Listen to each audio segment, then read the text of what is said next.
ಮಾಸದಲ್ಲಿ ಮಾತ್ರ ಶನಿದೇವ್ರನ್ನ ಆರಾಧನೆ ಮಾಡ್ತಾರೆ ಅನ್ನೋದನ್ನ ಕೆಲವರು ಬಾಯಲ್ಲಿ ಕೇಳಿದ್ದೇನೆ.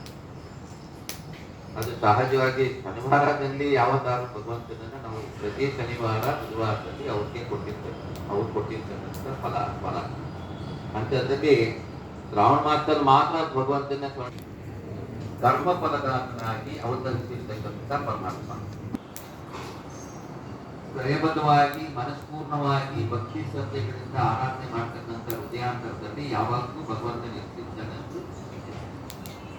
ಆದ್ರೆ ನಮ್ಮಲ್ಲಿ ಇರ್ತಕ್ಕಂಥ ಕಲ್ಮಸಗಳನ್ನ ಪುರಾಣ, ಯಾಕಂದ್ರೆ ಇವತ್ತು ಏನಾಗಿದೆ ಅಂತ ದೇವರು ಅನ್ನೋದನ್ನ ಹೀನವಾಗಿ ಕೊಡ್ತಕ್ಕಂಥ ಕಾಲ ಬಂದಿದೆ.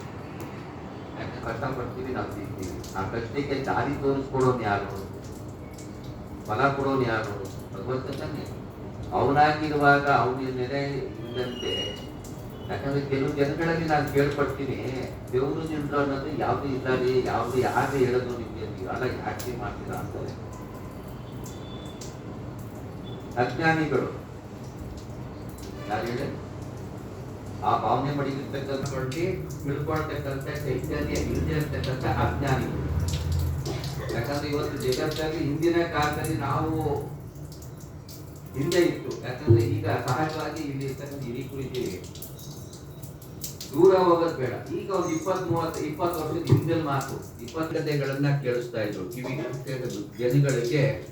ಲೋಕದಲ್ಲಿ ಯಾವ್ದಕ್ಕೋಸ್ಕರವಾಗಿ ಮಾನವರಾಗಿ ನಾವು ಹುಟ್ಟಿದ್ದೀವಿ, ಆ ಮಾನವರಾಗಿ ಹುಟ್ಟಿ ನಾವೇನ್ ಮಾಡೋದಕ್ಕೋಸ್ಕರ ಬಂದಿದ್ದೀವಿ ಅನ್ನೋದನ್ನ ಭಗವಂತ ಸೃಷ್ಟಿಕರ್ತನಾಗಿ ಇರ್ತಕ್ಕಂಥ ಭಗವಂತ ಎಲ್ಲದಕ್ಕೂ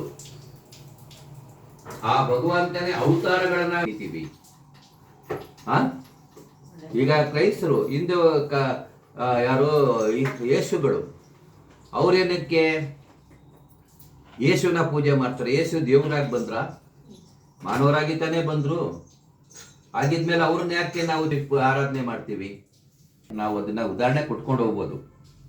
ಅದನ್ನ ಗೊತ್ತಾಯ್ತಾ? ಕೃಷ್ಣನಾಗಿ ಬಂದ ಯಾತಿಕೆ ಭಗವಂತನೇ ತಾನೇ ಕೃಷ್ಣನಾಗಿ ಅವತಾರ ತಾಳ್ದ ಭೂಲೋಕದಲ್ಲಿ. ಅವರು ಎಲ್ಲಾ ತರ ಯೋಚನೆ ಮಾಡಿದ್ರಲ್ವಾ, ರಾಮನಾಗಿ ಕೃಷ್ಣನಾಗಿ ಎಲ್ಲ ಅವತಾರ ದಶಾವತಾರ ಅಂತ ಬಂದಿದೆ. ನಾವು ಕೊಡ್ತೀವೋ ಅದಷ್ಟು ಆಗಿನ ಕಾಲದಲ್ಲಿ ಅವಾಗ ಇದ್ದಿಲ್ಲ. 20 ವರ್ಷದ ಹಿಂದೆ ಅವಾಗೆಲ್ಲ ಯಾವುದೇ ಒಂದು ದೇವ್ರ ಪೂಜೆ ಪುನಸ್ಕಾರ, ಒಂದು ದೇವ್ರಿಗೆ ಕೂರಿಸಿ ಹಬ್ಬ ಹರಿದಿನಗಳು, ಗಣಪತಿ ಕೂರಿಸ್ಲಿ, ಒಂದು ಏನೇ ಮಾಡಿದ್ರು ಅದಕ್ಕೆ ಈ ಕೆಟ್ಟದನ್ನ ಮಾಡೋದನ್ನ ಯಾರು ನೋಡ್ತಾ ಇದ್ದಿಲ್ಲ. ಯಕ್ಷಗಾನ ನೋಡೋರು, ಹರಿಕತೆ ಕೇಳೋರು, ಮತ್ತೆ ನಾಟಕಗಳನ್ನ ನೋಡೋರು, ಚರಿತ್ರೆ ನಾಟಕಗಳನ್ನ ನೋಡ್ತಾ ಇದ್ರು. ಯಾವಾಗ ಇದು ಮಧ್ಯಮ ಟಿವಿ ಅನ್ನೋದು ಮಧ್ಯಮ ಬಂತು, ಅವತ್ತು ಎಲ್ಲಾ ಜನಗಳು ಹಾಳಾಗೋಗ್ಬಿಟ್ರು. ಯಾಕಂತ ಹೇಳಿದ್ರೆ ಟಿವಿ ಒಳಗಡೆ ಹಾಳಾಗ್ತಾರೆ ಅಂತ ಹೇಳಿದ್ರೆ ನಾವು ಅದನ್ನ ತಗೊಳ್ಳೋ ರೀತಿ ಬೇರೆ ಇದೆ. ಟಿವಿ ಒಳಗೆ ಕೂತ್ಕೊಂಡಿದ್ದೆ, ಟಿವಿ ನೋಡ್ತಾ ಕೂತಿದ್ರೆ ಕೆಟ್ಟದನ್ನ ಚೆನ್ನಾಗಿರೋದು ಮಾತ್ರ ಉಪಯೋಗಿಸ್ಕೋತೀವಿ, ಕೆಟ್ಟದ್ ಬಂದಾಗ ನೋಡ್ತೀವಿ.